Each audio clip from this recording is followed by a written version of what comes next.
Hey everybody, welcome to this episode of Red Cape Learning. What we're going to do is do a quick crypto market update.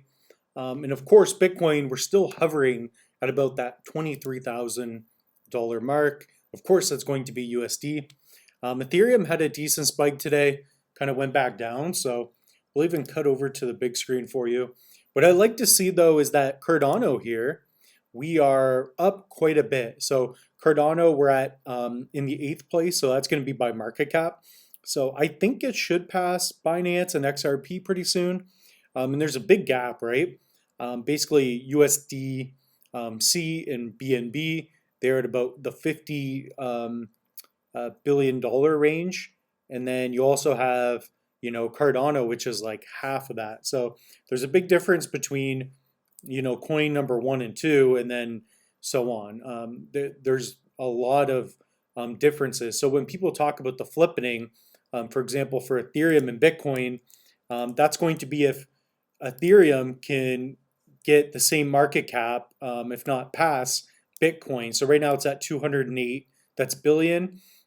So we're almost there. So if you look at the dominance, we have 40% of all dollars put into crypto or into Bitcoin, 20% almost are into Ethereum. So Ethereum is closing that gap, and the biggest reason is because they have the smart contracts, meaning they're building the cement for the trucks for the I'm just talking in theory here, but they're building the land that other businesses can build on top of the gaming, the NFTs. Whereas Bitcoin is just a store of value. It's just their coin. Yeah, you will have Lightning and stuff that we'll talk about here in this video as well.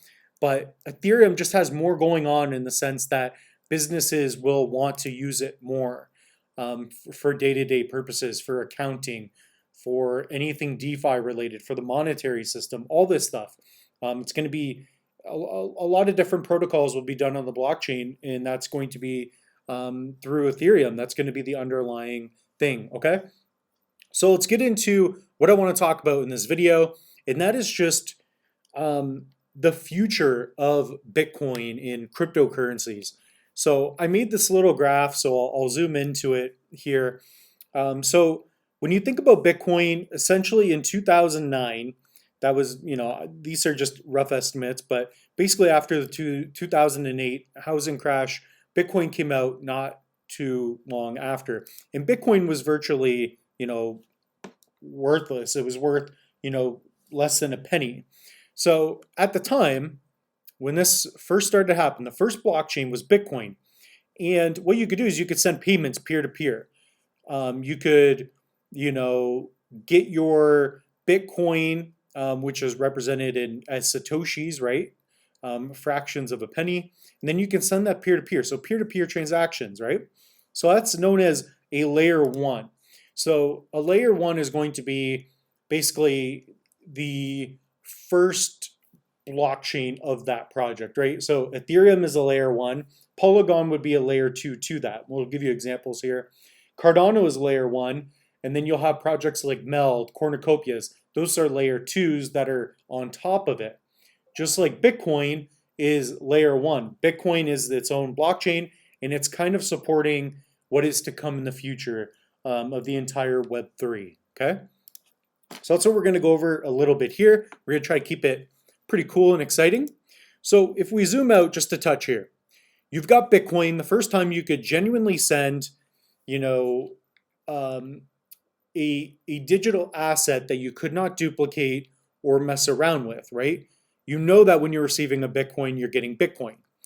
Now, there are other layer 1s. There's quite a few. This is just a rough example. But in 2022, you have projects like Solana, proof of stake blockchain, proof of stake, another one, Cardano, which I love the most for many reasons we'll talk about in another video.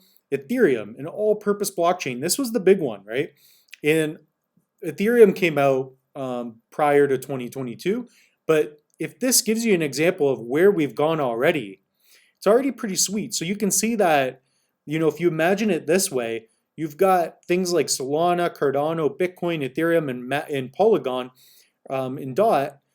These are feeding for the layer 2. So what the world is going to see, what people are going to see day to day on their phones, hence why I have, an app here. We've got 19,000 projects, and they are all supported by layer one. So the world will see the layer twos. They will see the NFTs, right?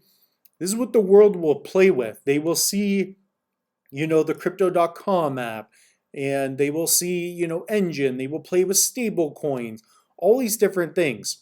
And again, you have Polygon, a layer two solution for ETH, because Ethereum is, because you want it to be essentially decentralized, meaning you don't want it to be tampered with. You want it to be incorruptible, like Bitcoin, right? You want it spread apart. It also makes it more difficult for it to be quick. That's why we have layer twos. But when you think about layer ones, it's like owning the. I'm trying not to be like Michael Saylor, but it is true. Like you are owning the land in which the layer twos and threes and fives will be built upon, right? And that's where the security comes in, right? We're building on top of these strong concrete, layer ones, right? So hopefully this gives you a bit of an example. So the world, even today, they are playing around with these projects. They are floating around NFTs in the blockchain. And a lot of these are built on top of layer ones, okay? So you also have DEXs, decentralized exchanges. You have stable coins, all these things, right? So the world will use their phone. They will use hardware wallets. And this is the underlying thing. People will not see this. So going into the future, I made this little graph. I'm a little bit proud of it, not gonna lie. So if I can zoom in a bit, this is what I believe we're already like closing in on, okay? I'm not doing a 2040, 2050 thing. Even this is still somewhat speculation. But if we take a look here, as you can see from before, we started out with just Bitcoin, the first blockchain. Now we have several blockchains, and these make sense. And you can tell that it makes sense because even if we refresh this, we'll see precisely where we're at. Ethereum is a $200 billion market cap. If you look at Ethereum just a few years ago, $300. Okay, that was 2020. Okay, in 2017 it was 50 bucks. I actually remember this. Okay, this stings to see.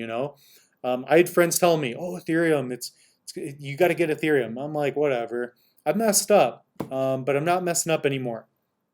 Okay, but just think about this. This is, we're still early on a lot of this stuff, right? So the point is, we're closing in. We're getting closer to 2030. Even 2025, you could imagine this being like. The thing is, what the world will see are layer 3, 4, and 5s. People will have their VR headsets on, if that's what we're doing. They will have their cell phones or VR. I think, AR will be pretty big as well. But the point is, people will be playing metaverse games, and there will be coins and tokens. I think Cornucopia is really early. That's a good project. People will own land. They will be dating with these tokens. They will have tokens, and maybe you will have dating accounts that are tokenized. But the world will not see the layer ones, right? I'm telling you, it's like when people utilize the internet, they're going to look past this in a way. Like they won't see it, right? When you're using the internet, you don't think about the fiber optic cables every time you log in. You just do it.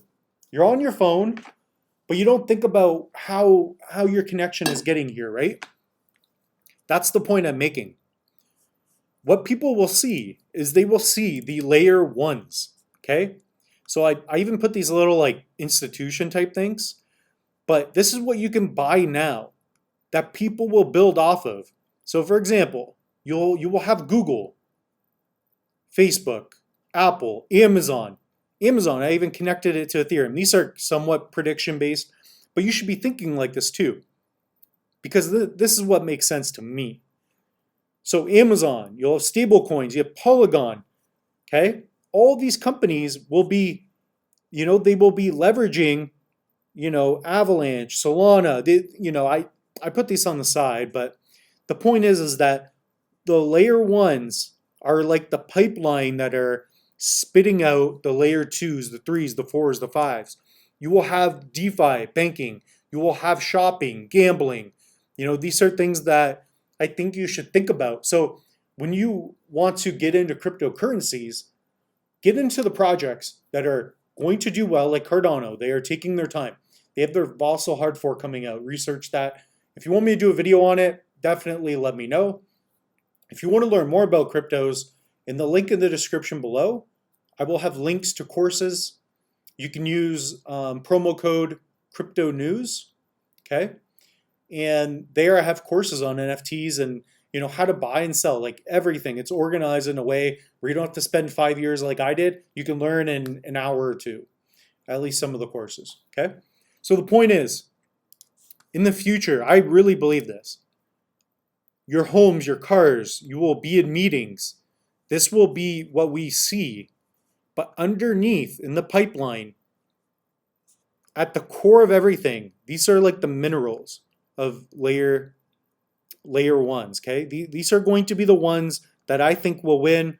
They are the sure bets, okay? So think about it. If you think that people are going to gamble in the future and do it in a decentralized fashion, meaning, they don't have to ask for permission, there's no middlemen. These companies are going to get in the way, but they're going to have to get in front of Bitcoin, Ethereum, the blockchains that win. You're looking for the strongest blockchains, okay? And I think Bitcoin, the ones that you see here, these are going to be the winners. AVAX, Solana, Cardano, Bitcoin, Ethereum, Matic, and that is Binance, okay? So think about this. Give me your thoughts in the comments below. Has Mitch gone crazy? Is he right? I have a lot of conviction on this. I think I'm right. Let me know, and we'll see you when I'm a millionaire.